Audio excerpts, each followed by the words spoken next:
মসজিদ থেকে জুতা চুরি করে নিয়ে যেত একটি চোর। চোরটি একদিন শুনতে পেল এই রাজ্যের রাজা ঘোষণা করেছে যে 40 দিন পর্যন্ত 5 ওয়াক্ত নামাজ ইমামের পিছনে দাঁড়িয়ে তাকবীরের সহিত আদায় করতে পারবে, তার সঙ্গে তার রূপ যৌবনে পরিপূর্ণ অপরূপা সুন্দরী রাজকন্যাকে বিয়ে দিবে।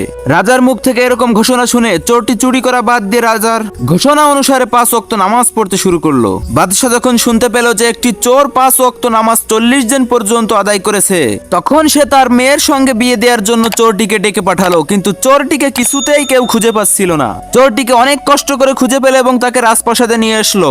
কিন্তু ঘটনাক্রমে চোরটি কিছুতেই রাজার কন্যাকে বিয়ে করতে রাজি হচ্ছিল না। তখন রাজা তাকে বলল যে আমি তো তোমাকে জোর করে বিয়ে দিচ্ছি না, এটা তো তুমি জুতা চুরি ছেড়ে দিয়েছো এবং নামাজ পড়েছো, শর্ত অনুসারে আমার মেয়ের সঙ্গে তোমাকে বিয়ে দিচ্ছি। চোরটি বলল, হুজুর আমি আপনার রাজ্য এবং আপনার রাজকন্যাকে জয় করার জন্য নামাজ পড়েছিলাম, কিন্তু যখন 40 দিনের মাথায় শেষ ওক্ত শেষ নামাজটি পড়েছি তখন আমি জান্নাতের প্রশান্তি পাওয়া শুরু করেছি। হুজুর আমি এই রাজ্যও চাই না, রাজ সিংহাসনও চাই না, চাই না আপনার রাজকন্যা, আমি শুধু নামাজে গিয়ে সিজদা দিয়ে জান্নাতের প্রশান্তিটা পেতে চাই। চোরের মুখ থেকে এই ধরনের কথা শুনে রাজা বলল, এই রাজ্যের যোগ্য রাজা হচ্ছে তুমি, এবং রাজার কন্যাকে চোরটির সঙ্গে বিয়ে দিয়ে দিল।